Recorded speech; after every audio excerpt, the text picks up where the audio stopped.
உங்கள் அத்துணை பேருக்கும் இந்த இரவு நேரத்தில் நெஞ்சார்ந்த வணக்கத்தையும் பொங்கல் வாழ்த்துக்களையும் தெரிவித்துக் கொள்வதில் மகிழ்ச்சி அடைகிறேன்.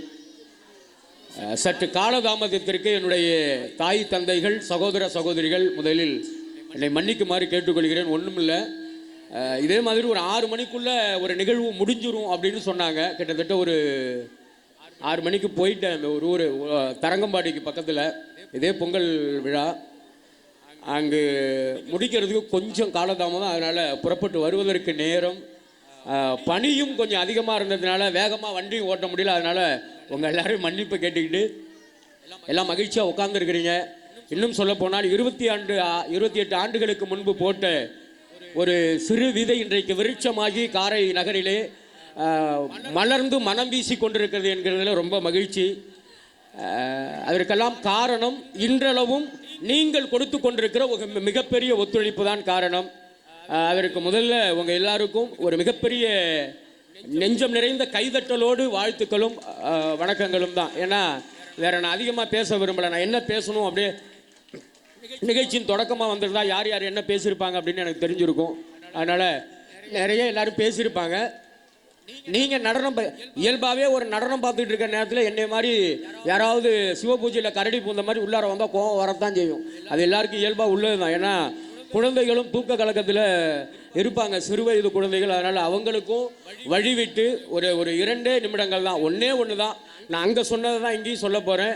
இன்றைக்கி இருக்கிற சமூக சூழலில், சமுதாய சூழலில் நிறைய தாய்மார்கள் கணவர்களுக்கு பயப்படுகிறார்களோ இல்லையோ, நிறைய குழுனுடைய தலைவருக்கு பயப்பட. என்ன குழு சொல்கிறேன்லாம் நிறைய தெரிஞ்சிருக்கும்னு நினைக்கிறேன். ஏன்னா காலையில் ஒவ்வொரு வியாழக்கிழமை இல்லை புதன்கிழமை ஆச்சுன்னா எங்கள் ஊர் பக்கமெல்லாம் பார்த்தீங்கன்னா புருஷங்கிட்ட சத்தியம் பண்ணுதோ இல்லையோ குழு தலைவரை உட்கார வச்சு நடுவில் விளக்க கொளுத்தி வச்சு சத்தியமாக குழுவில் கடன் கட்டிடுறேன் அப்படின்னு சொல்கிற தாய்மார்களை தான் நிறைய இடத்துல பார்த்துட்ருக்குறோம்.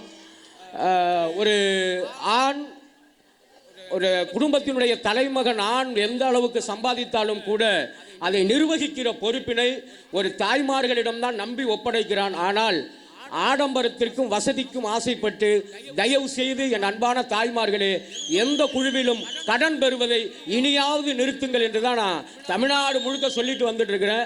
ஏனென்றால் என்னுடைய அனுபவத்தில் என்னுடைய நண்பனுடைய ஒன்றுமில்லை ஜெய்சங்கர், நாங்கள் எல்லாம் ஒன்றா படிக்கும்போது இருந்த அன்பு தங்கை புவனேஸ்வரின்னு அங்கே கல்லூரியிலேயே காதலித்து திருமணம் செய்து கொண்ட ஜெய்சீலன் 2 பேரும் தான் இந்த வருடம் கடந்த ஒரு 6-7 மாதத்திற்கு முன்பு தன்னுடைய வாழ்க்கை பயணத்தை ஜெய்சீலன் முடித்து கொண்டார். அவருடைய இறுதி ஊர்வலத்துக்கு போக முடியல, ஏன் அப்படின்னு ஒரு கேள்வியை கேட்டேன். அதற்கப்புறம் தான் ஒரு விடயம் வந்துச்சு.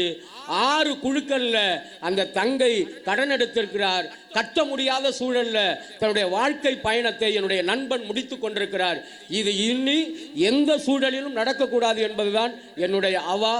ஏனென்றால் ஒரு இல்லத்திற்கு தாய்மார்கள் தான் ஆணிவேர். அந்த ஆணிவேர் சற்றே ஆட்டம் கண்டால் தலைமரமாக இருக்கிற ஆலமரம் என்கிற விருட்சம், ஆண்மகன் என்கிற அந்த விருட்சம் நிச்சயமாக பட்டு போய்விடும். எனவே குடும்பம் என்பது தாய்மார்கள் கையில் தான் இருக்கிறது என்பது எல்லோருக்கும் தெரியும்.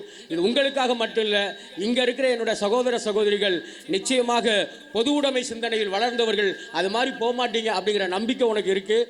ஒருவேளை இருந்தால் இனி வரும் காலகட்டத்தில் எதிர்கால நலன் கருதி தயவு செய்து 3 குழுவில் இருந்தால் 2ஆ மாற்றுங்க, 2ஆ இருந்தால் 1ஆ குறைங்க, 1ஆ இருந்தால் 30வது வருடத்தில் அந்த குழுவும் வேண்டான்னு சொல்லிட்டு தயவு செய்து நல்லதோ கெட்டதோ வாழ்க்கையை வாழ கற்றுக்கொள்ளுங்கள். ஆடம்பர வாழ்க்கையை விடுத்து அவசிய வாழ்க்கைக்கு மாறுங்கள் என்று சொல்லி உங்களிடமிருந்து விடைபெறுகிறேன். நன்றி, வணக்கம்.